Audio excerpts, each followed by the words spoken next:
On est en live. Allez, c'est parti. Bonjour à tous. Est-ce que vous pouvez me confirmer que le live a bien démarré en disant bonjour dans le chat? Bonjour, je vous mets un petit bonjour dans le chat. Oui, il y a Géraldine qui nous confirme et qui dit bonjour. Alors, donc je suis ravi d'accueillir Pierre et Michel. Je vais les laisser se présenter et je vais me présenter moi-même aussi pour ce webinaire. Donc l'idée un petit peu, et moi ce que j'aime faire pendant les webinaires, c'est que ça soit très animé. Donc on va vous poser des questions, on va vous mettre des sondages, on va répondre à vos questions en live n'importe quand. On va pas attendre 40 minutes pour répondre à vos questions. On veut que ça soit ultra vivant avec Pierre et Michel. Voilà. Et donc l'idée de ce webinaire, c'est de parler de leur livre Startup, Scale-up et Licorne, réinvente les RH, c'est ça? Ou Innovation RH, ou je ne sais plus le C'est titre tout exact. à fait Voilà. ça, Christophe. Que Michel a sous le coude. J'étais parfait sur le titre. Voilà. Et où Quick MS et donc moi ai été interviewé. Et donc, on va creuser les sujets autour des problématiques qu'on a adressées chez Quick MS. Mais Pierre et Michel vont venir décrypter un peu plus largement le livre. Voilà. Donc, ce que je vous propose, Pierre et Michel, c'est de déjà vous présenter. À toi l'honneur, Pierre. J'allais dire pareil. Ok, alors je commence. Bonjour à toutes et tous. Moi, je m'appelle Pierre Monclos. Ça fait 15 ans que je suis dans le monde des RH et ça fait 10 ans que je suis chez Youno, qui est une plateforme de formation en ligne où l'un de mes deux métiers, c'est d'être DRH pour gérer tous les sujets RH de l'équipe. Et c'est l'une des raisons qui m'a orienté vers le livre, c'est qu'en fait, quand je me suis retrouvé à être RH en poste dans le secteur de la tech, il y avait des choses qu'il fallait pas que je réinvente et que je pouvais reprendre dans le monde des entreprises traditionnelles, mais il y avait plein de choses qui me paraissaient pas adaptées aux enjeux de notre culture d'entreprise. Et donc, en fait, j'ai appris mon métier. 90% de ce que je fais, je l'ai appris en échangeant juste avec mes pairs, avec des déj, des interviews ou autres.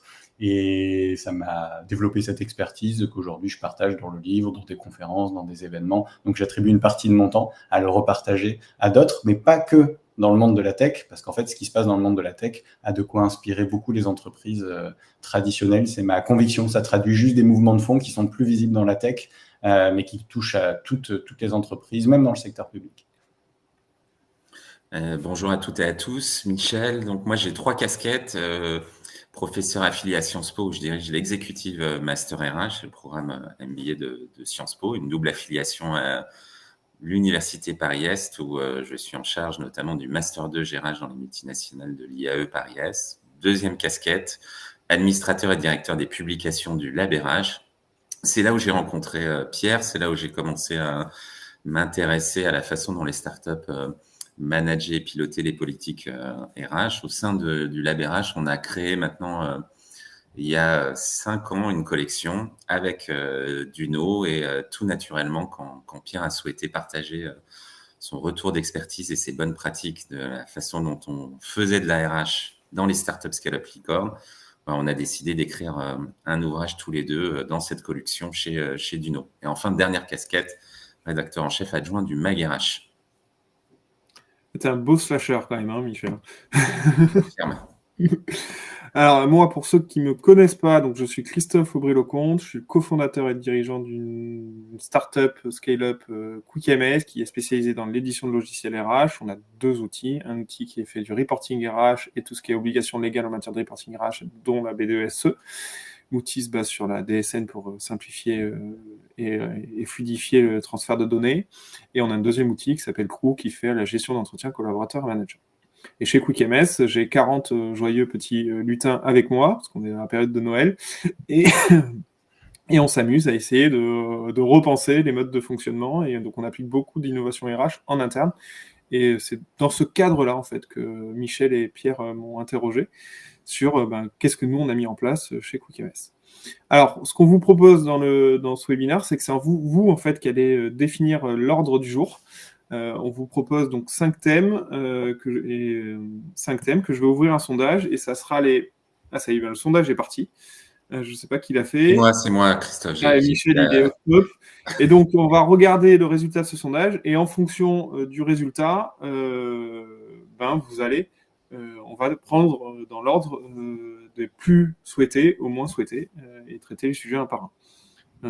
Alors, il est où le sondage? Moi, je le vois. C'est en train d'arriver. Alors, Ah oui, thème préféré. Voilà. Il faut que tu cliques vers le bas. C'est bon, je le vois. On a 5 votes maintenant. On a besoin d'un peu plus de votants. Ouais. On est une quarantaine en live. On va considérer qu'à 20 réponses, on aura une bonne tendance. Yes. C'est en train de monter, là, je vois. En tout cas, je le dis à ceux qui ne votent pas ce thème, pour l'instant, c'est performance et liberté d'organisation qui est en tête, suivi de transparence salariale. Ah, c'est mon sujet préféré. Et alors, il y a un petit flop pour les rémunérations quand même. Et pourtant, on est très tendance avec la directive européenne et la future transparence des salaires qui devra s'appliquer à tous. Le recrutement revient en challenging, en deuxième position ex aequo.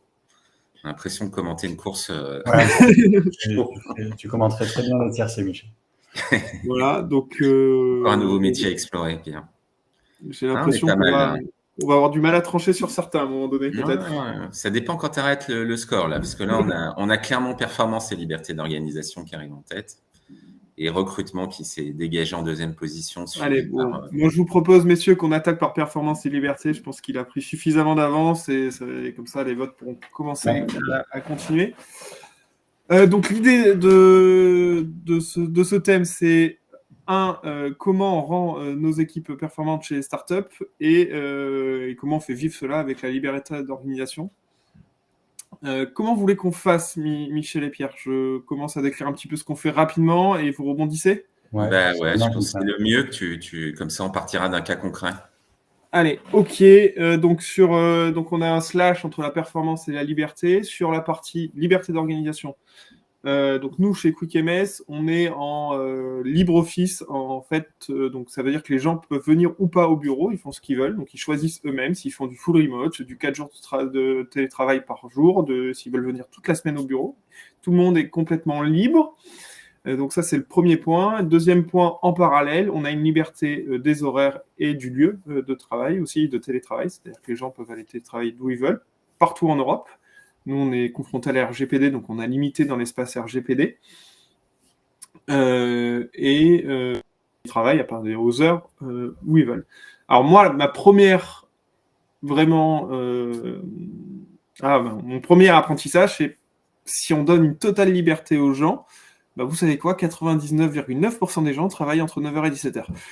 C'est normal, il y a les enfants, il y a les aimants, donc laissez juste de la liberté, ça leur permet de s'organiser avec les rendez-vous médicaux, etc. de temps en temps. Mais en fait, vous avez quand même l'équipe qui est en général, tout le monde est connecté aux mêmes horaires. Donc ça, c'est pour la partie liberté qu'on fait, liberté et organisation.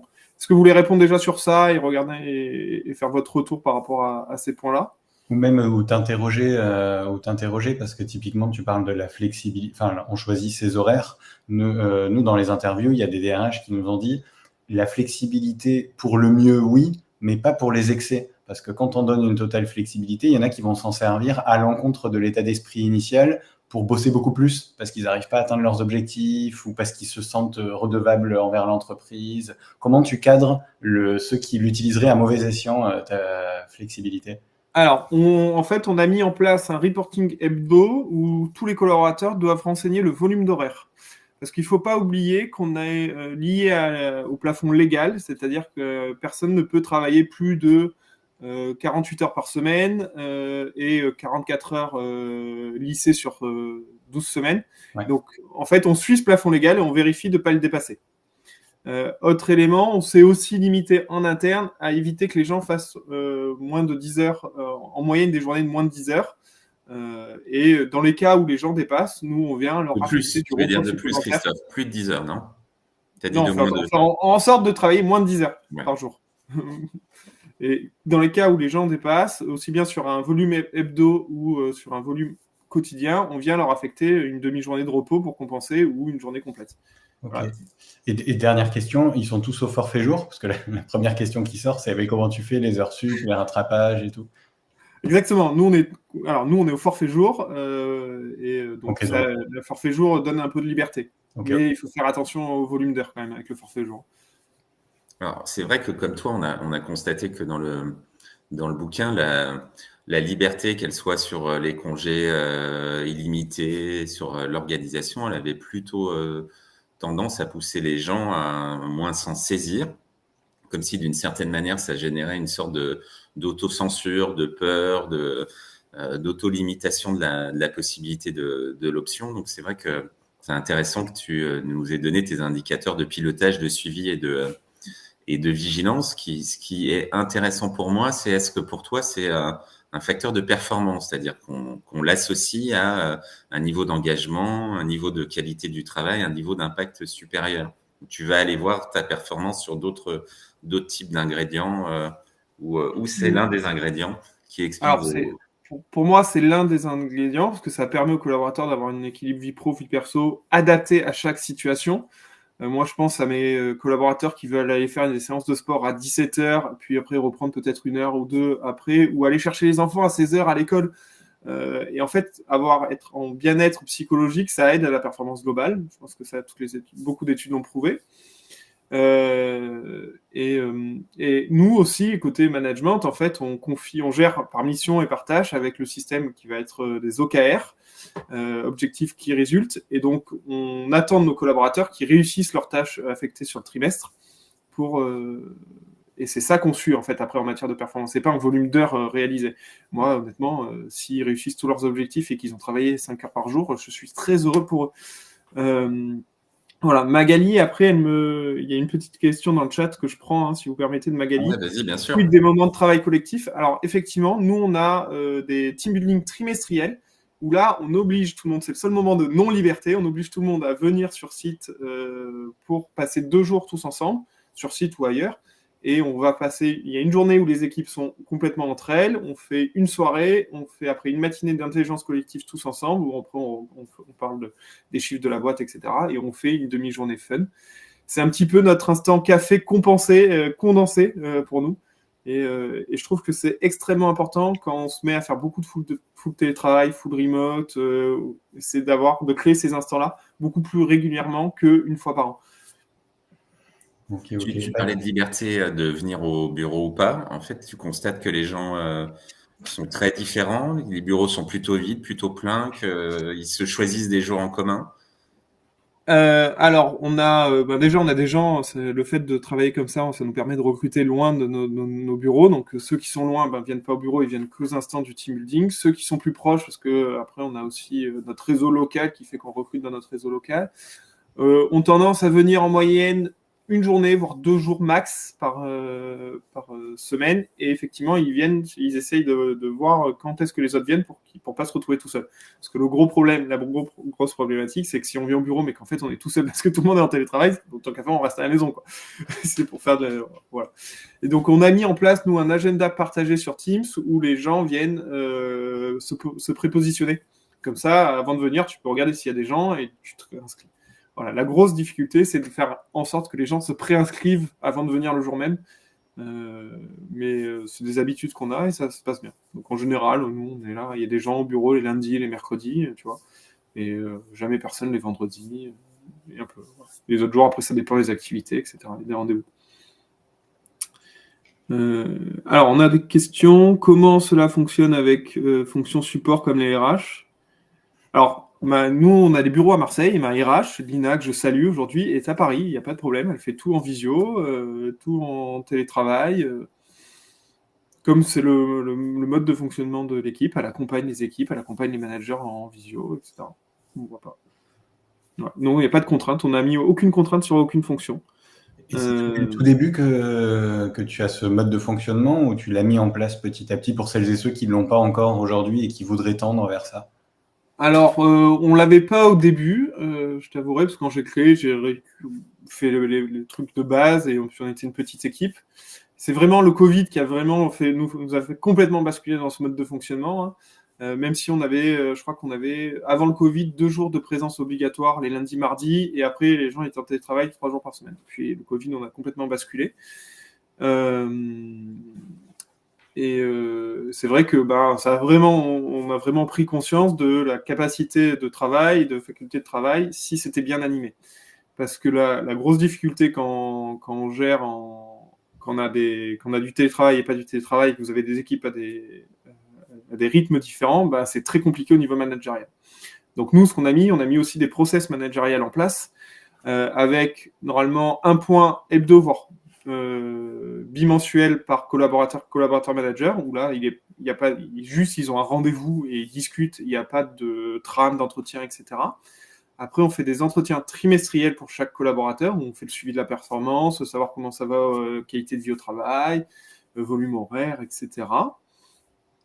Et ce qu'on a mis aussi en place, c'est des rituels feedback qui font par équipe et qui permettent aussi de discuter. Mais on en discutera un peu plus tard, peut-être, si on a le temps. Okay. Ben nous, en réaction à ce que tu dis, tu vois, dans le livre, déjà sur la flexibilité des horaires avant même du télétravail, l'une des intuitions, moi, que j'avais évoluant dans cet environnement-là, a été confirmée, c'est que sur les 120 startups qu'on a interrogées, les 3/4 n'ont pas d'horaire défini. Alors même que les 3/4 n'ont pas du forfait jour. Il y en a plein qui disent mais en fait ce serait tellement absurde de contrôler les horaires et d'imposer des horaires que tant pis même pour ceux qui sont en 35 heures, vu que globalement le comportement fait qu'ils travaillent à peu près autant que si on avait des horaires fixes, on n'a pas trop de soucis, on est prêt à prendre ce risque parce que cette flexibilité-là, même si on n'a pas trouvé quelqu'un qui nous a dit, hein, comme tu répondais, il n'y a personne qui a dit ça sert directement à la performance, mais ça ne nuit pas à la performance, contrairement à des horaires fixes où quand tu as le moindre petit rendez-vous, en fait, il faut poser une demi-journée de congé pour respecter ces horaires. Et du coup, les congés, ils ne servent pas à se reposer, ils servent à gérer des problématiques de la vie quotidienne. Et donc ça, on peut considérer que ce serait un obstacle à la performance. C'est plus comme ça que ça a été vu, moi, dans les interviews que j'ai fait. Et en général, de toute manière, l'intention, c'est pas pour rendre plus performante l'équipe, on lui donne toute la flexibilité. C'est plus par des considérations de QVT et d'avoir une boîte où on propose des bonnes conditions d'épanouissement. Et évidemment qu'on suppose que ça va servir à la performance, mais souvent c'est plus dans ce sens-là que c'est fait, plutôt que de se dire, tiens, comment je rends mon équipe plus performante, je mets en place telle ou telle pratique. Peut-être ça existe, mais je pense que c'est l'exception. Ouais, je suis assez d'accord et ça me fait quand même penser au modèle des pays nordiques dans la façon dont ils gèrent leur temps de travail, parce que tu parlais de cette possibilité d'aller chercher ses enfants à l'école et de se remettre au boulot ensuite. On sait qu'historiquement en France, on a une culture du présentéisme et qu'on associe performance avec une intensité du travail et une amplitude horaire élevée. Mais d'ailleurs, assez naturellement, plus on progresse dans une organisation traditionnelle, plus on travaille beaucoup. Voire même, c'est ce qui peut justifier un écart de salaire en disant oui, mais lui, il bosse 16 heures par jour, lui, il bosse le week-end, lui, il prend peu de vacances. Donc, on a déplacé la question de la performance sur la quantité plutôt que sur la qualité ou la création de valeur. En se mettant, comme tu le disais, avec des approches de management par les objectifs dont sont les héritières version 2023-25 des OQR, on privilégie le résultat, peu importe la façon dont on doit y arriver. Et on crée un cadre de sécurité, de psychologique et de confiance qui fait que cette liberté, si elle donne les résultats attendus, on n'a aucune raison d'y mettre une sorte de norme. Et ça répond aussi à une autre tendance qu'on a quand même dans les pratiques des startups scale-up licorne, à une forme d'individualisation de son organisation, de sa performance, de son activité, avec un niveau de responsabilisation plus élevé. Les facteurs explicatifs que j'y vois quand même, c'est une forme d'homogénéité plus forte des collaborateurs dans les startups en termes d'âge, en termes de mindset, en termes d'études, en termes de métier. Donc, ce qui fait que ça rend plus facile finalement l'acceptation culturelle et le modèle, parce que c'est des attentes qui sont très largement partagées, une philosophie commune. Deuxièmement, renforcer, on l'a vu avec Pierre, on en parlera peut-être après sur le recrutement, par une annonce dès le recrutement. Alors, c'était peut-être pas le cas, toi, avant le Covid, que chez nous, ça se passe comme ça. Chez nous, il y a une liberté d'organisation. Chez nous, on privilégie la performance sur quelques objectifs en lien avec les OQR. Chez nous, si vous avez une contrainte, c'est OK, on veut que vous soyez bien dans vos baskets. Et donc, on a fait la sélection à l'entrée, mais on a aussi une homogénéité du personnel qui fait qu'on peut diffuser un modèle qui va créer une adhésion chez tous. A priori, les appétences pour le télétravail, la liberté, le degré d'engagement, elle est largement partagée, alors que dans la boîte tradie, tu as une hétérogénéité d'âge, d'expérience et de mindset qui fait que, quelle que soit ta philosophie d'ailleurs, c'est-à-dire qu'il y a des gens qui adorent être cadrés, puis il y en a qui voudraient de la liberté, ou inversement, il y a des gens qui voudraient plus de liberté, rend les choses un petit peu plus difficiles dans ce cadre-là, et notamment pour organiser sur 10 000, 50 000, 100 000 collaborateurs une liberté d'organisation. Juste pour rebondir, et après je vous propose qu'on bascule de sujet pour essayer d'en traiter un petit peu plus. Il y a 2 éléments. Moi, tu vois, le fait, j'avais la problématique que tu as dit sur la rémunération versus ceux qui travaillent plus, en fait, qui font beaucoup d'heures.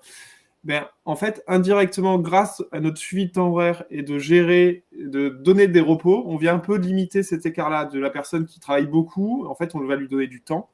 Et donc, elle aura plus de RTT, plus de repos, etc. Que la personne qui travaille un peu moins. Bon, après, il n'y a pas un sujet. Mais au moins, ça m'a permis, parce que ça a été un gros sujet chez moi et ça m'embêtait, parce que je voyais des gens qui bossaient énormément et après, dans la carte de la transparence des salaires, ils comparaient les salaires, mais on ne comparait pas les volumes d'horaires faits. C'était pas très équilibré, quoi. Aussi, voilà.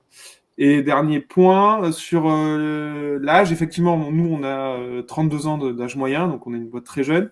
Mais moi, j'ai des directeurs qui ont plutôt la cinquantaine. Et au début, ils étaient très effrayés par ces modes de fonctionnement. Et je pense que si on arrive à vraiment mettre une bonne organisation, des rituels, des éléments, on arrive à créer cette synergie et cette capacité de travail. Le problème, c'est que si on met du full télétravail, mais qu'en fait, on ne change rien à nos habitudes, je pense que on va droit dans le mur.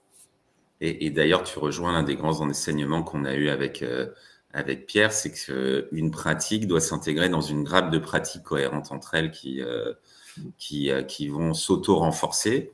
Et donc, bien entendu, si dans un cadre très strict, tu mets de la liberté sur un levier, ça va paraître complètement dissonant, voire bizarre, parce que tout le reste est contraint et pourquoi ça serait libre qu'à cet endroit-là. Donc, le fait que tu nous alertes sur le fait que tu as dû bouger en même temps plein de choses pour que ça fonctionne, va dans cet esprit d'approche configurationnelle des sujets qui nous a marqué avec Pierre dans le bouquin, très fortement. Allez, je vous propose de passer au sujet suivant. Alors, j'ai vu qu'il y a encore 2 petites questions, mais Stéphanie Magali, on essaiera d'y revenir plus tard. Je vous les mets je les mets en like en haut, comme ça je les garde. Et on passe sur le sujet. Donc, on a culture, feedback, recrutement. Pierre, Michel, je voulais choisir. Ah non, mais toi, c'est le feedback. Hein. Ouais, le feedback. Faut que tu nous expliques le feedback chez QuickMS. Après, recrutement, on en parlera, mais moi, je veux le feedback. Tu suis, Pierre ? Oui, oui, bien sûr, bien sûr. Alors, feedback. Donc, le feedback, c'est une méthode de communication, une des méthodes de communication. Il y en a plusieurs. Et il ne faut pas parler qu'en feedback, parce que si vous parlez qu'en feedback, ça ne marchera pas dans vos équipes. En fait, moi, ma découverte du feedback, c'était il y a 2 ans ou 2 ans et demi, suite à un podcast de la chef de la patrouille de France, qui m'avait vraiment bluffé. Je me suis dit, non, mais en fait, c'est vraiment une des clés pour progresser et pour améliorer la communication dans les équipes. Donc, je me suis mis là-dessus. J'ai lu 3 ou 4 bouquins sur le sujet. Et après, je me suis dit, bon, tiens, on va essayer de la mettre en place. Donc, je l'ai annoncé aux équipes et puis on a grandi tous ensemble en même temps. On a fait des petites formations d'abord. On a formé tout le monde. Après, on a fait venir un expert du sujet, puis un deuxième expert. Et vraiment, on a mis 6 mois. Pendant 6 mois, on s'est auto-formé par des formations, par des discussions, par des conférences. On a fait venir Stéphane Moriou, que je crois que vous connaissez tous les deux. Ouais. C'est un contributeur du livre, hein, Christophe. Voilà, Stéphane était aussi un contributeur du livre, qui est vraiment l'expert français du feedback, voire même un des experts mondiaux. On a fait même un webinar et on a partagé ça avec nos clients, avec Stéphane. Et après, donc une fois que tout le monde était formé, avait les clés de ce qu'est le feedback et comment le pratiquer. Un des premiers axes déjà que j'ai fait, c'est que j'ai décidé de former 100% de la boîte et pas juste les managers, hein, parce que c'est une langue qui se parle, le feedback, et il faut former pour moi tout le monde, parce qu'il faut comprendre qu'on en reçoit un, il faut être capable d'en émettre un. Et je pense que le manager gagne énormément à recevoir du feedback de son manager. Et après, comme toute pratique est mise en pratique, la grosse difficulté que j'avais et qu'on avait, c'était, mais en fait, comment on le pérennise dans l'organisation. Parce que d'abord, une façon de le pérenniser, ça va être de l'inclure dans notre process d'onboarding. Donc aujourd'hui, nous, quand on embauche quelqu'un, dans son parcours d'onboarding, il a une formation feedback. Il voit le replay du webinaire qu'on a fait avec Stéphane Moriou, donc 1 heure là-dessus. On a un atelier commun avec les quelques entrants autour du feedback aussi, où ils commencent à se discuter. Donc en fait, on essaye de donner les mêmes clés de connaissances que tous les collaborateurs à tous les nouveaux entrants. C'est marqué haut et fort aussi dans notre mode de fonctionnement qu'on veut et qu'on espère avoir la culture du feedback. Et autre élément, là, qui est un peu très innovant chez nous, c'est qu'on a mis en place un rituel autour du feedback. Et en fait, ce rituel consiste à 3 rendez-vous par an où ils vont être en équipe et ils auront 2 heures consacrées à se donner du feedback. Où on demande à chacun d'écrire un remerciement par personne présente dans la réunion, puis ils ont la possibilité ou pas de donner des feedbacks constructifs. Et là, c'est vraiment libre choix. Si on n'a pas envie d'émettre un feedback constructif, parce que soit on n'en a pas, ou soit on préfère aller le faire en privé, mais les collaborateurs pourront le faire en privé. Et voilà, donc ce moment de rituel vient en fait rappeler les bonnes règles, rappeler les bonnes pratiques. Et on le met sous couvert aussi c'est aussi un exercice de pratique, c'est un entraînement de la langue un peu. C'est un peu comme si on avait appris l'anglais et que, en fait, une fois par trimestre, on se retrouvait à un café et on passait 2 heures à parler anglais. C'est un peu le même principe. Et c'est toujours des très bons moments parce que dans le feedback, ce qui est génial, c'est la période du remerciement où on reçoit beaucoup de love, de la reconnaissance sur tout ce qu'on fait et les actions qu'on a faites, et des fois un peu d'enseignement avec récupérer quelques moments constructifs. Et je constate 2 choses, c'est qu'il y a des gens par rapport au constructif qui ne sont pas à l'aise de le faire pendant le rituel, et il y a des gens qui sont peut-être plus à l'aise de le faire pendant le rituel aussi, parce qu'en fonction de tel type de feedback, tu peux avoir l'appui des autres qui peuvent l'expliquer, t'aider à mieux le formuler aussi, etc. Voilà un petit peu ce qu'on fait, nous, autour du feedback et de la culture feedback.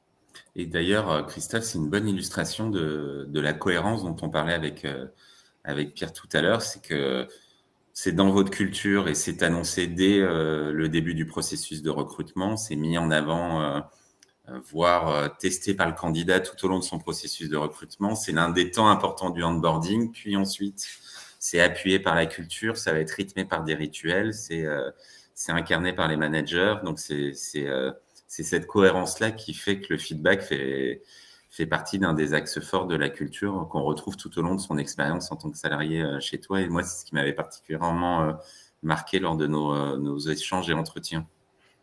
Alors, juste je réponds à la question de Véronique et Pierre, je te laisse réagir derrière. Véronique demande, est-ce en équipe projet, quid du feedback général ? Alors, on est plutôt en équipe manager et ses collaborateurs, et après, donc on fait des équipes comme ça, et on essaye une fois par an de faire des groupes croisés de personnes qui travaillent ensemble, mais pas dans les mêmes services. Voilà. Ok, ouais, alors moi, ça m'appelle plein de réactions, parce qu'en fait, ce sujet, il est au cœur de tout. Ça va être lié à la rémunération, à la performance, à l'épanouissement, à la progression, à la mobilité, et la manière dont tu le décris. Je pense que c'est un exemple vers lequel il faut tendre parce que il y a beaucoup d'entreprises, vu que le feedback a été aussi pas mal médiatisé depuis 3-4 ans, beaucoup se sont dit, ah mince, on était passé à côté de ce concept qui est important à intégrer dans notre culture, mais quand on l'intègre pas de manière aussi, à tous les endroits, comme le dit Michel, c'est une culture qui peut vite être très fragile parce que on est confronté à des émotions et à des situations où en fait, s'il n'y a pas une boîte qui est là pour soutenir, rappeler régulièrement le cadre bienveillant dans lequel on le fait, c'est très tentant. Et il y a quelques boîtes dans lesquelles on a eu des interviews qui disent nous, on a essayé de la développer, mais on voit qu'elle est fragile et on n'a pas atteint l'objectif qu'on visait parce qu'il y en a trop qui essaient de finalement recontourner et refaire à la manière qu'ils avaient dans leurs précédentes expériences. Parce que c'est rare qu'on vienne d'une boîte où il y a une très grosse culture du feedback, c'est pas quelque chose qui est très répandu. Et donc moi j'aime beaucoup aussi ton exemple parce que même s'il y a peut-être tu nous en partageras peut-être encore d'autres choses à améliorer, mais tu es allé suffisamment loin pour te donner les moyens de faire en sorte que ça soit durable et tu le fais vivre avec ces rituels ou autres. J'ai une question, c'est quelle est la place des feedbacks Tu as parlé, vous faites un point tous les trimestres. Tu as aussi des revues annuelles où les points trimestriels, ils font office de... Non, on n'a aucune revue annuelle parce que, en fait, nous, c'est des points trimestriels et sur les points trimestriels, on gère tout. Okay. La politique de rémunération, on la traite à part. Et dans le cadre de la trame d'entretien trimestriel, il y a des questions autour du feedback aussi, pour que le collaborateur et le manager puissent ont l'espace pour échanger du feedback pendant ce moment-là aussi. Ok, parce que c'est ça que j'allais dire, moi, dans ce que j'ai vu beaucoup dans les startups et scale-up, qui avait cette culture-là, et ce qu'on a fait en place chez Youno, on n'est pas allé aussi loin que toi, c'est dès lors qu'il y a une culture du feedback, il y a plus de place pour échanger sur le fond dans les revues, qu'elles soient trimestrielles, semestrielles ou annuelles, là où d'autres boîtes qui n'ont pas des cultures du feedback en viennent à supprimer les entretiens annuels parce que c'est des moments trop durs pour les collaborateurs et managers. Et je pense que c'est dommage parce que c'était le dernier lieu de feedback, mais ça se comprend parce que vu qu'on ne s'est pas fait de feedback, de vrai feedback, hein, j'entends, pendant 6 mois ou 1 an, bah, c'est le moment où les mauvaises nouvelles tombent, alors que déjà on n'a pas eu de reconnaissance depuis 1 an et on sait qu'on va apprendre des choses qu'on sait probablement déjà. Et donc je pense que le meilleur chemin, c'est plus d'en mettre un maximum pour que pendant ces temps de revue semestrielle ou annuelle, on puisse aller au fond des choses et se dire, bon, on s'est fait déjà ces feedbacks, donc maintenant, bah, on peut enfin parler de la suite. On n'a pas besoin de revenir sur toute la reconnaissance et tous ces sujets. Et une autre pratique très intéressante, j'ai plus parce qu'on a fait pas mal de sondages, mais là, ça me prendrait tout le temps d'aller vérifier. Bon, alors, j'irai tout à l'heure. Il y en a beaucoup qui ont mis en place aussi les revues 360, qui sont plutôt facultatives. Mais ce que je trouve bien dans les startups scale-up, c'est que c'est pas réservé qu'aux top talents. C'est tout le monde, dès lors qu'on a une culture du feedback, tout le monde a accès via des outils et peut dire, bah, moi, je veux une revue 360 où j'ai des retours de plein de personnes différentes qui sont privées ou publiques. Ça va dépendre de la culture de la boîte.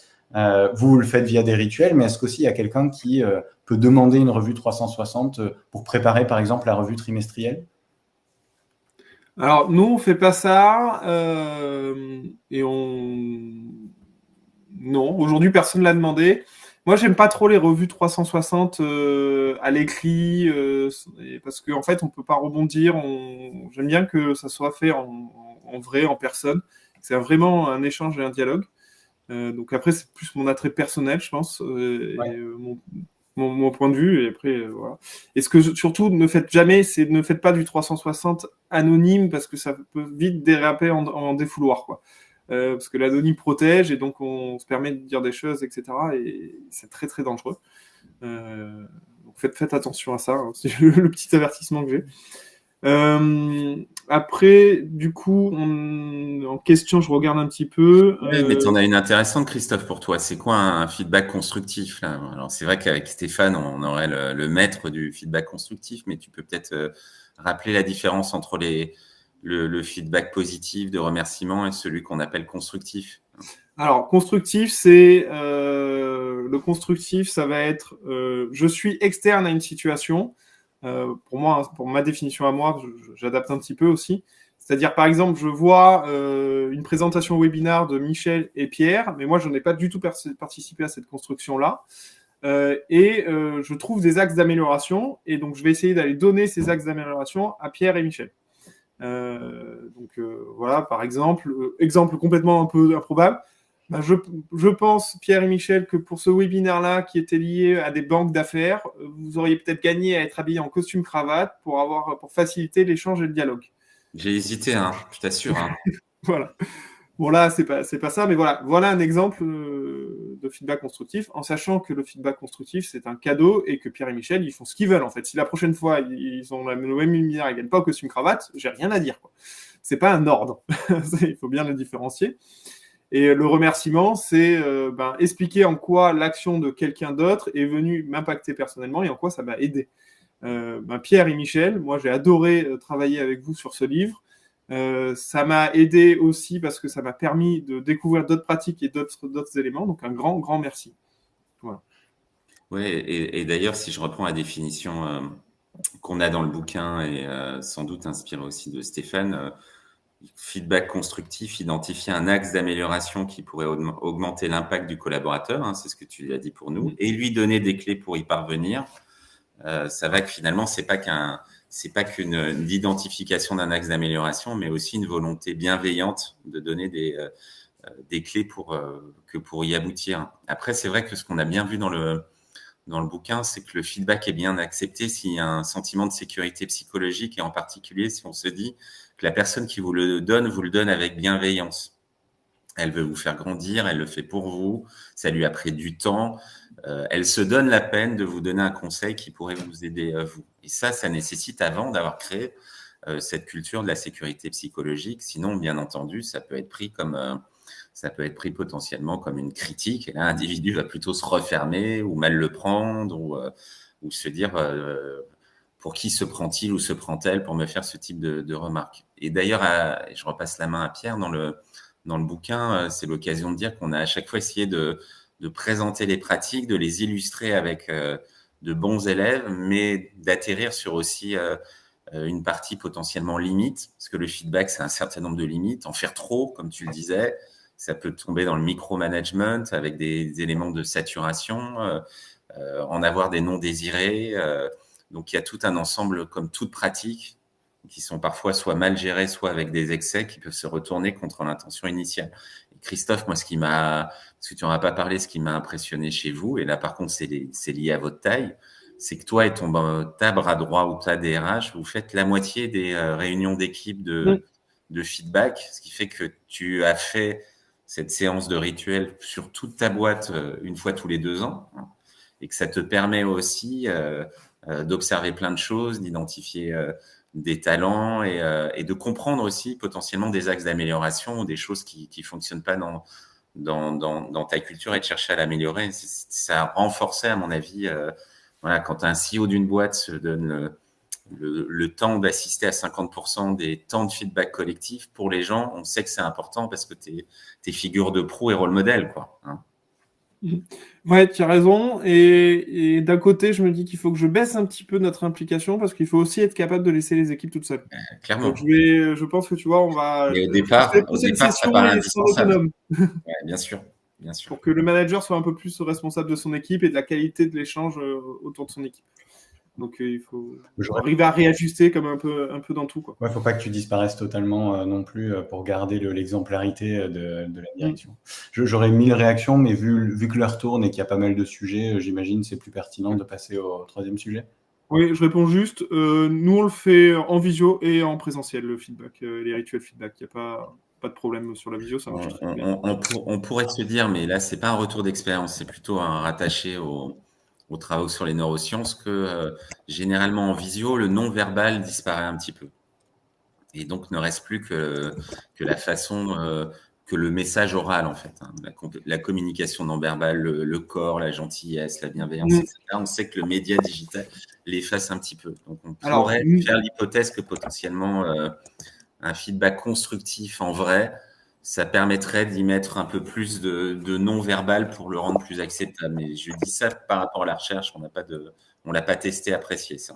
Ouais. Alors moi, ce que je fais, hein, et dans toute la boîte, on a une règle, enfin on a quelques règles, qui est obligation de mettre la caméra pour avoir justement un peu plus de ce non-verbal, parce que s'il n'y a pas de caméra, ça devient très très compliqué. Yes. Mais malgré tout, le filtre digital t'enlève oui, posture de corps, des petits trucs, mais bien sûr. Bien sûr. Et du coup, alors on atterrit sur recrutement, c'est ça ? Recrutement. Du coup, je vous propose de vous expliquer. Et je crois qu'en plus, je suis pas cité sur le livre, sur ce qu'on fait dans le recrutement, ou un petit peu. Mais je l'ai déjà beaucoup cité, c'était bien. Voilà. Mais donc, nous, sur le recrutement, il y a 2 éléments. Enfin, comment on pratique le recrutement ? Déjà, on fait de l'inbound recrutement, c'est-à-dire qu'on va chasser les profils. Donc j'utilise LinkedIn avec un outil, sans le citer, enfin sans vouloir faire de pub, mais un outil qui automatise les demandes de contact et les premiers messages.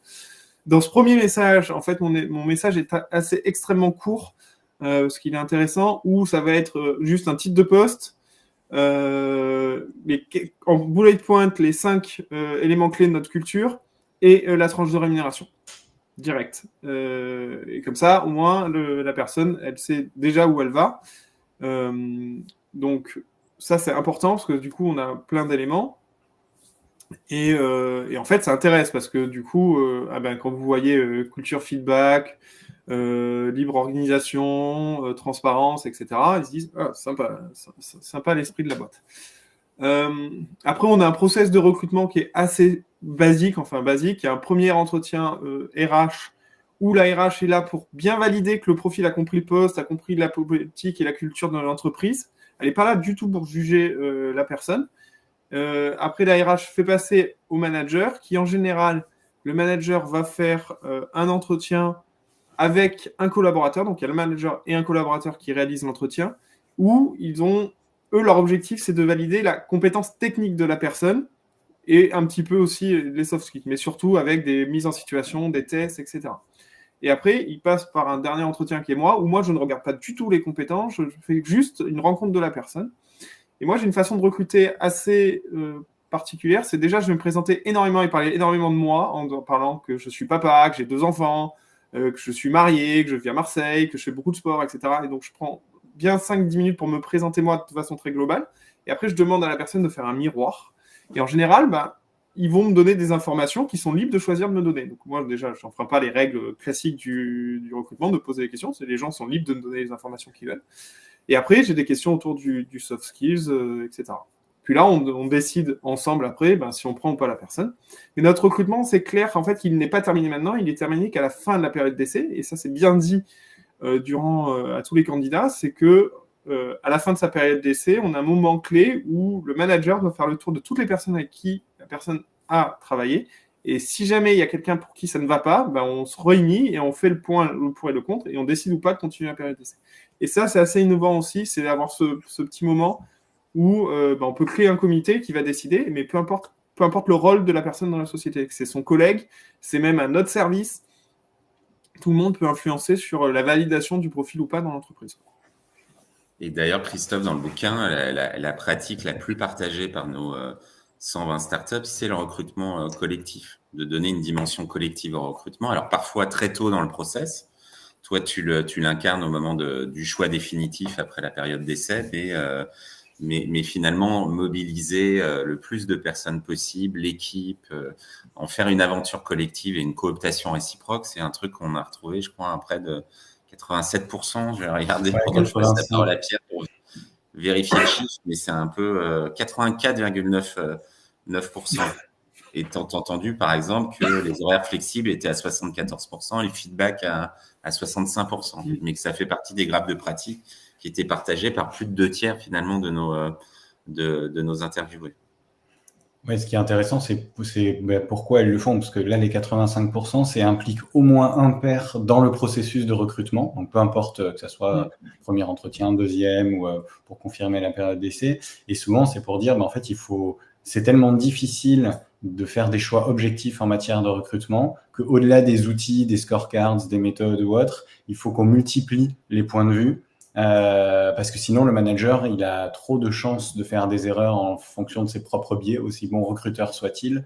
Et donc, en impliquant l'équipe, le premier objectif, c'est de limiter les biais. Et c'est pour ça que les startups sont allées à fond là-dessus. Quand, je sais pas à quelle vitesse QuickMS a grossi, mais souvent, quand les boîtes, elles ont grossi très vite, il fallait recruter énormément de gens en peu de temps. Et donc, les erreurs coûtaient beaucoup plus cher que dans une boîte qui progresse plus lentement. Donc, elles l'ont fait dans un souci de performance. C'était pas juste pour dire aux salariés, on est sympa, on vous implique dans le Graal du recrutement, où vous allez contribuer à une décision de qui rejoint l'équipe. Même s'il y avait un peu de ça aussi, c'était pas l'intention première. On refait le lien entre est-ce qu'on le fait pour la performance ou pour le bien des équipes. Là, c'était pour la performance du recrutement. Et la conséquence que ça a eu, il y en a beaucoup qui nous ont dit, on l'a fait pour cet objectif, mais on a réalisé à quel point le fait de consulter les salariés fait qu'ils sont beaucoup plus engagés ensuite dans la partie onboarding parce qu'ils se sentent partie de la décision. Et là où avant, ils se disent, c'est les RH et managers qui ont décidé, même si la personne est sympa, ils se sentaient moins obligés. Et donc, ça a créé des mécanismes de, OK, je veux contribuer à bien intégrer la personne parce que moi, j'ai dit que je voulais qu'elle rejoigne l'entreprise. Donc, ça a eu un beau cercle vertueux. Oui, et puis pour la personne elle-même, elle a croisé plus de personnes dans l'entreprise, donc son réseau relationnel est déjà plus étendu, alors que si finalement il ne connaît qu'un RH et son manager, son J1 va être tout pré-onboarding que tu as pu faire beaucoup plus restreint que s'il a croisé 4, 5, 6, 7, 8 personnes déjà qu'il va reconnaître. Son niveau de stress la veille va sans doute être plus bas aussi. Cette raison-là. C'est intéressant d'avoir des études très chiffrées, une démarche scientifique pour voir dans quelle mesure le taux de confirmation des périodes d'essai et de réussite des recrutements est beaucoup plus élevé en fonction du nombre de pairs qu'on implique dans le recrutement versus des process classiques, même si c'est multifactoriel, mais je pense qu'on pourrait observer des tendances assez fortes. Moi, la dernière tendance que j'ai observée, parce que dans le graphique, on a beaucoup de data RH, c'est que la structuration des process onboarding a augmenté le taux de rupture de période d'essai de la part de l'employeur. Parce qu'ils se sont posés plus vite la question. Ah oui. On est passé de 6% à 8%, tu vois, en taux, donc c'est assez fort.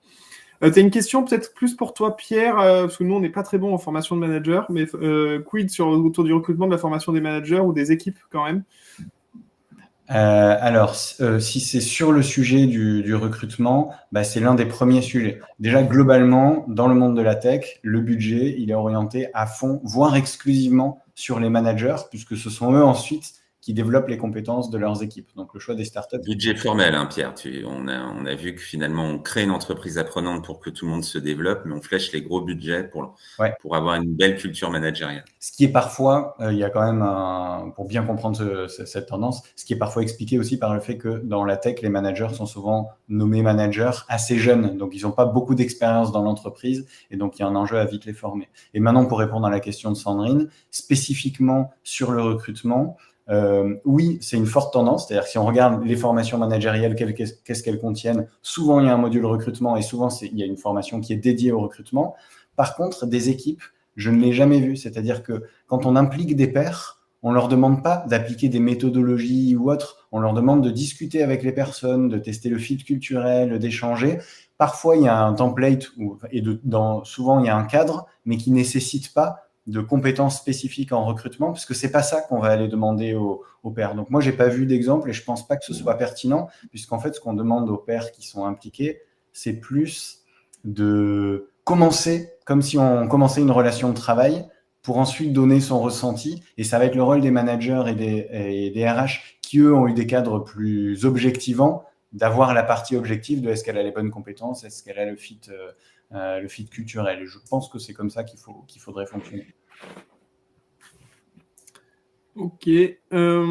Alors, il est midi. Est-ce qu'on se fait un petit dernier sujet? Qu'est-ce que vous en pensez dans le chat? Un dernier sujet, en sachant qu'on a... il reste du coup transparence salariale et rémunération. Bon, c'est le sujet préféré de Pierre. Donc on va se laisser quelques minutes sur la transparence salariale. La radicale transparence, comme on l'appelle dans le... Et je crois que c'est aussi... pas radical candor, plutôt... Mais radical candor, c'est aussi un point... Les deux peuvent être proches, mais... Voilà. Alors, nous, sur la transparence salariale, déjà, avant d'avoir la transparence salariale, nous, on a une transparence globale, c'est-à-dire que tous les collaborateurs ont accès au bilan comptable qu'on fait tous les mois, à suivi de la trésorerie, à énormément d'informations dans la boîte, on ne cache rien. Et après, on a fait le choix d'être en transparence salariale. Alors, j'ai fait 2 choix. Je vais vous dire, c'est presque le choix que j'ai fait qui est le plus dur à tenir et le plus difficile. Et ce qui est drôle, c'est que après, au début du choix, j'ai demandé aux équipes aussi ce qu'ils voulaient faire. Est-ce que vous voulez qu'on mette en place la transparence salariale ou est-ce que vous voulez pas? Donc, en gros, un peu à la Matrix, pilule bleue, pilule rouge, je ne sais plus laquelle est laquelle. Hein. Mais toutes les équipes ont dit on veut la transparence salariale. Donc, c'est vraiment un choix. Moi, je me suis dit pourquoi pas et les équipes, en fait, l'ont demandé. Alors après, il y a eu des effets de cette transparence salariale, mais comment nous, on la gère, déjà, je vais vous expliquer comment on fait de manière globale. Déjà, on n'a pas de grille de salaire, hein, ce qui est un petit peu... parce que souvent, on a de la transparence salariale dans les boîtes, mais elles ont des grilles de salaire, donc la grille de salaire est publique. Donc, est-ce que c'est une vraie transparence salariale? C'est encore à mettre avec des guillemets. Et nous, donc, on a... ce qu'on fait, c'est qu'avant nos augmentations individuelles ou collectives, on fait une publication des salaires. Donc, tout le monde voit les salaires de tout le monde juste avant de passer en mode on va renégocier les salaires. On fait ça pourquoi? Parce que ça nous permet d'avoir si jamais un collaborateur pointe un écart et une incohérence, ça nous permet de pouvoir réaugmenter très vite, en fait, et réajuster très vite.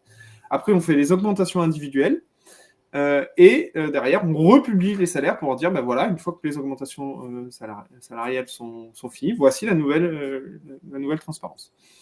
On ne fait pas de publication tout au long de l'année avec les nouveaux recrutements parce que ça peut créer des points de friction qui sont inutiles parce qu'on sait que de toute façon, on pourra corriger. Tu vas laisser après.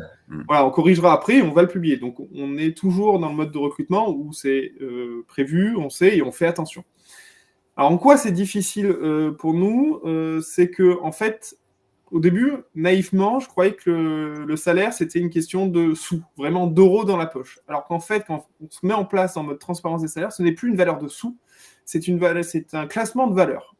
Un exemple tout simple, c'est que, par exemple, j'ai 6 ou 7 développeurs chez moi, et le développeur qui prend la grille de salaire, il regarde tous les développeurs, il regarde qui est payé le moins bien, et si c'est lui, il va le vivre très, très, très mal. Parce qu'il va se dire, je suis le moins bon de la boîte. Et donc ça devient, en fait, ça crée des jugements de valeur et des et de reconnaissance. En gros, la boîte ne me reconnaît pas à ma juste valeur. Après, là, ça devient... Voilà. Donc souvent, c'est des problèmes de valeur. Et des fois, ça peut être pour 50 € par an. C'est-à-dire que j'ai des gens qui viennent, ils me disent, mais je suis payé moins que lui. Je fais, mais attends, c'est 50 euros. 50 euros par an, ça fait moins de 10 euros par mois. Après les taxes, on parle de 5 euros. C'est un Big Mac, quoi. Voilà, vous êtes payé pareil. Mais non, voilà, ça c'est clair. Pourquoi c'est difficile parce qu'il faut gérer l'humain, il faut en parler. Mais l'avantage, c'est qu'on parle du problème et qu'on parle des situations et que ça peut nous permettre de réajuster ou d'affirmer la politique de l'entreprise envers tel ou tel collaborateur. Donc ça, c'est le côté difficile. Et le côté bien, c'est que moi, en tant que dirigeant, ça m'évite de faire n'importe quoi. C'est-à-dire m'évite de recruter une personne, 5 000 euros plus cher que tous ses autres collègues, à compétences équivalentes, diplôme équivalent, sans aucune raison, juste parce que j'arrive pas à trouver. Donc ça, je peux plus le faire parce que quand j'arrive à ma publication de salaire, si ça arrive, boum, ça me fait un drame dans la boîte. Donc ça me limite dans ça. Ça a aussi un autre avantage, c'est qu'en matière de recrutement, en fait, quand j'ai des collaborateurs, je leur dis, mais en fait, les gens qui rentrent débutants chez nous, qui sont tous payés ça, ben, ils le comprennent et j'ai l'impression qu'ils font peut-être plus l'effort parce qu'en fait, je mens pas, je dis la vérité, quoi. Et on n'est plus sur vraiment de la négo. Voilà, dans les grandes lignes, en un petit peu rapide, ce qu'on fait, nous, sur la transparence des salaires. Et tu as précisé, donc, vous n'avez pas de grille de rémunération? Non. Alors, je crois que c'était le seul exemple que je connais de transparence salariale qui n'a pas commencé par une grille, parce que celles et ceux qu'on a interviewés ou que moi je croise depuis 2017 que je bosse sur la transparence des salaires, ça commence toujours par on doit objectiver notre politique de rémunération et donc on met en place une grille pour que ça soit le plus objectif possible. Sinon, en la rendant transparente, il y a trop d'écarts qu'on ne saurait pas justifier. Ce sera notre manière de faire en sorte qu'il n'y ait pas de négociation, mais que ça soit basé sur les compétences. Et il n'y a que dans ce cadre sécurisé qu'on s'autoriserait à faire de la transparence, sinon on a trop peur des... C'est peut-être en lien avec les OQR, non? C'est-à-dire que les OKR, c'est-à-dire que tu rémunères peut-être proportionnellement, non, même pas. Alors non, alors on a construit au fil de l'eau. Alors moi je déteste la grille parce que je trouve que ça enferme. Et que d'un coup, si tu as un profil qui n'est pas dans ta grille, comment tu fais pour le recruter? Il faut créer une case dans ta grille. Enfin voilà, donc j'aime pas ça. Après, indirectement, ça me met une grille. Le fait de faire de la transparence, ça me met une grille. C'est-à-dire qu'en fait, quand j'ai des collaborateurs d'à peu près de 1000 niveaux qui font le même rôle, je ne peux pas les payer 10 000 euros de plus les uns entre les autres. Donc, ça me crée une grille indirecte, mais elle est flexible et variable en fonction des profils que j'ai, des types de personnes, jeunes managers, expérimentés, etc. Donc, voilà, indirectement, ça en met une, mais elle est mouvante, en fait. Ok. Et ben, écoute, c'est intéressant, tu vois, je ne savais pas qu'il y avait cet élément-là. Ma réaction, vu qu'on est on a déjà débordé un peu, je vais essayer de faire court. Déjà, dans tout ce que tu décris, pour celles et ceux qui s'intéressent à la transparence salariale, il ne faut pas oublier aussi les effets pour les gens qui sont les mieux payés, parce que les autres effets de bord que ça peut avoir, c'est quand quelqu'un sait qu'il est le mieux payé de son équipe, il se sent un peu plus obligé de travailler plus que les autres ou d'atteindre plus souvent ses objectifs. Il se met cette pression-là. En tout cas, pour celles et ceux qui ont ce rapport à l'argent, de dire ça veut dire que je suis censé avoir plus de valeur, donc il faut que je fasse plus que les autres, alors que ce n'est pas ce qu'on leur demande. Et pour moi, ça c'est l'un des éléments, tu en as donné plein, qui illustrent que quand on fait la transparence des salaires, en fait, on a de nouvelles formes de problèmes. Les problèmes liés à la rémunération ne disparaissent pas, mais on choisit des nouveaux problèmes qui, à mon sens, sont plus sains. On parle des compétences, des résultats, plutôt que de la capacité à négocier d'une personne qu'elle peut faire dans son coin, vu que personne ne saura combien elle est rémunérée. Et pour moi, c'est souvent ça qui a motivé le choix des entreprises de passer à ça, c'est de se dire on veut changer et traiter d'autres problèmes qui sont plus sains pour discuter avec les équipes. Mais j'ai jamais trouvé de boîte, tu le dis très bien, qui disent la transparence des salaires, c'est simple. En fait, de toute manière, la rémunération, c'est jamais simple, que ce soit transparent ou pas. Donc, non, et puis en fait, même si vous ne faites pas la transparence, les gens ils parlent entre eux, donc ça finit par savoir et ça peut créer des problèmes que vous n'avez pas prévu de gérer. Ah oui. Moi, là, clairement, j'ai fait une embauche et ils ont parlé entre eux et ça a généré un problème. Et du coup, on leur explique qu'on va gérer la situation lors de la prochaine augmentation. Et après, c'était surtout de la reconnaissance. Mais en fait, Christophe, toi, ce que tu dis, c'est que ça permet au problème d'émerger immédiatement. Ça évite du coup que des petits problèmes deviennent d'énormes problèmes ou une accumulation de frustration et d'incompréhension qui amène potentiellement à un conflit ou à un climat social plus distendu. Donc, tu gères en fait des vraies emmerdes comme à chaque fois avec les REM, mais à chaque fois, tu les gères sur le fait et tu peux réagir immédiatement et ça te fait remonter les frustrations, irritants, incompréhensions des individus, ce qui te permet, toi, d'être très réactif dans les réponses. Exactement. Et je pense que ça permet aussi aux collaborateurs de venir en parler plus facilement. Ouais. Parce que comme c'est transparent, que c'est officiel, etc., Ouais, c'est pas juste je l'ai su autour d'un café par hasard, et normalement je suis pas censé le savoir. Voilà, ça permet de discuter et de gérer les éléments.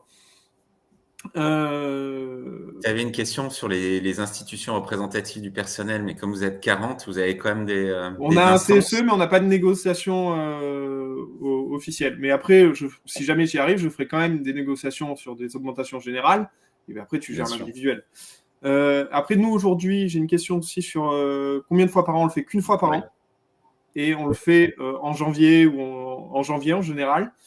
Et voilà. Et en fait, moi, ma politique, c'est on ne parle pas de salaire. Les 11 autres mois de l'année, le salaire n'est plus un sujet.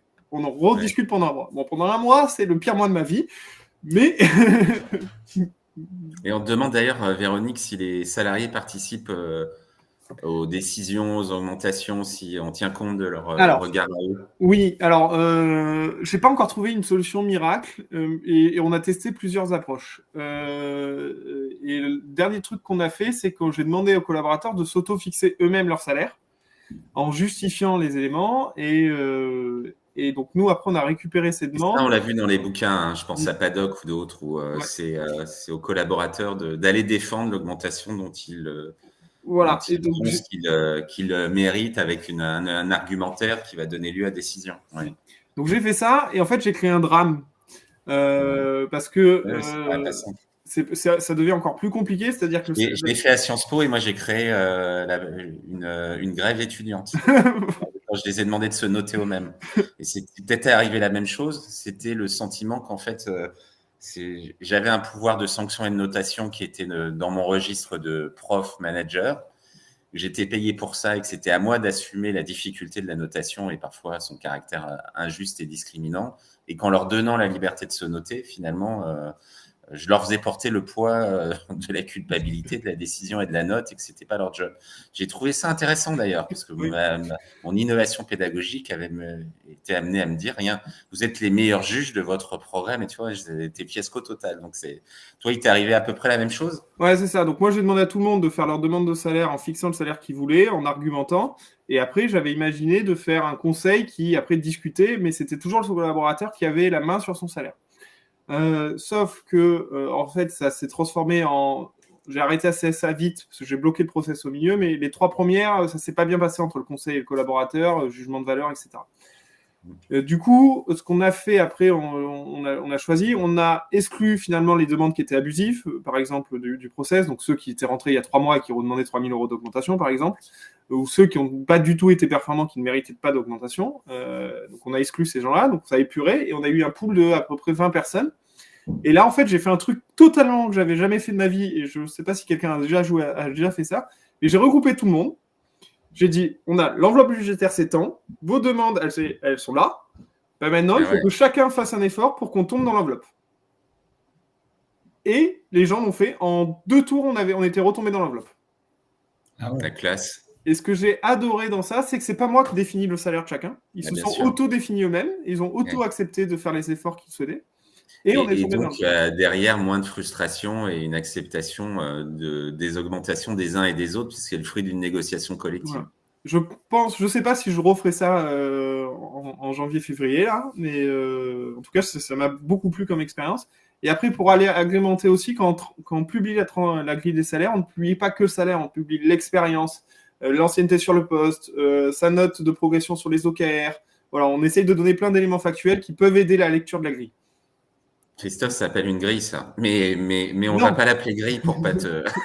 Non, c'est pas une grille parce que c'est une grille par personne. Tu as quand même des critères formels. Tu atterris à ça, finalement. Parce que c'est vrai que ce qu'on a vu sur le bouquin REM, c'est que la place des négos est souvent faible parce qu'on a dit tant d'ans d'expérience ça vaut tant, telle performance ça vaut tant, et que parfois, dans certaines boîtes, c'est juste une formule mathématique. On prend ton score par critère et on arrive à un score qui te donne la rémunération. Tu ne vas pas jusque-là, mais tu vois bien que tu modélises quand même un certain nombre de critères d'ancienneté, de performance et ainsi de suite qui donnent une objectivité et une compréhension aux personnes pour lire les résultats.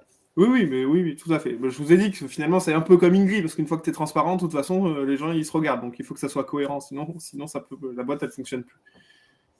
Mais c'était génial de revisiter tes pratiques RH que je trouve toujours très, très inspirantes et au même titre d'ailleurs des 50 interviews qu'on a fait avec des DRH et des équipes RH et des CEO comme toi. Je crois que là, on a débordé. Un petit peu. Est-ce que, allez, moi je propose dans le chat, il y a quelqu'un qui a une dernière question, on prend. Et en attendant, je voulais revenir sur des questions que j'ai mis en like. Donc, Florence, constructif, on l'a fait. Et après, on avait comment gérez-vous cette liberté pour ceux qui veulent le bras quand on donne le doigt? Ça, Stéphanie, c'est toujours compliqué, mais ceux qui veulent le bras quand on donne le doigt, moi je leur dis merci. Mais après, il ne faut pas abuser non plus. Hein. Et le sujet qu'on a en ce moment chez nous, en interne, c'est qu'on a la liberté de poser les congés quand on veut. Et là, on est en train de discuter du congé supplémentaire de fractionnement. Je leur explique qu'en fait, on ne peut pas avoir les deux, quoi. Donc, c'est soit je vous payerai le congé supplémentaire de fractionnement, mais je vais vous obliger à poser vos 4 semaines de congé entre mai et octobre, ou soit on garde la liberté, il n'y a pas de congé de fractionnement. Voilà. Ouais, bien sûr. Et voilà, donc on va faire un référendum. C'est aussi... ok.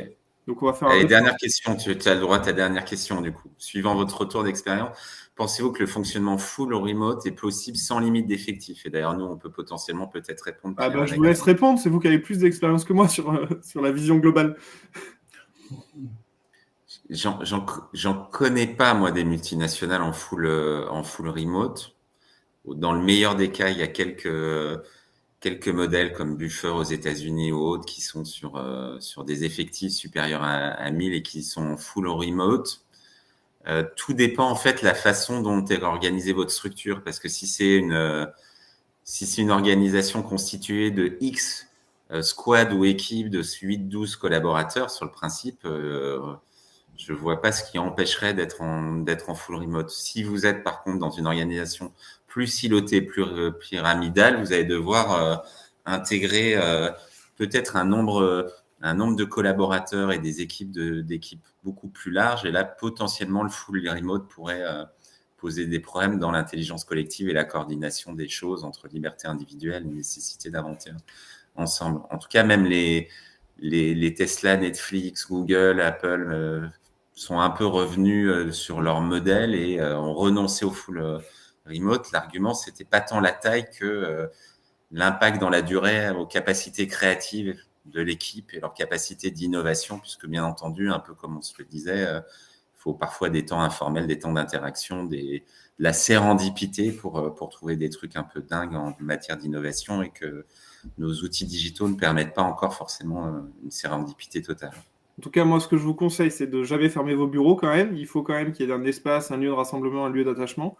Même si mes collaborateurs ne sont pas beaucoup, ils sont quand même très attachés à avoir des bureaux, à pouvoir au cas où se regrouper, se faire des journées d'équipe, etc. Il faut peut-être adapter les volumes pour pas trop dépenser et payer de l'argent pour des espaces vides et faire attention au chauffage et à la clim. Mais voilà. Mais je ne sais pas jusqu'à combien on ira et à combien on tiendra. C'est pour mes prochaines aventures. Merci Christophe de nous avoir invités à ce webinaire et d'avoir repartagé tes pratiques. Merci à vous deux. En tout cas, j'étais ravi. Moi, ça me fait toujours marrer d'être dans un livre. Là, c'est la première fois que ça m'arrive. Et j'espère que tous ceux qui ont écouté le webinaire, vous achèterez le livre de Pierre et Michel. Et il y a plein de choses à apprendre qu'on n'a pas abordées aujourd'hui. Voilà, je vous souhaite à tous une très très bonne journée et un bon boudin, presque, comme on peut dire par chez moi. Allez, bonne journée. Allez, merci, à bientôt. Bonne journée à toutes et à tous. À bientôt. Il s'arrête dans 1, 2. Tac.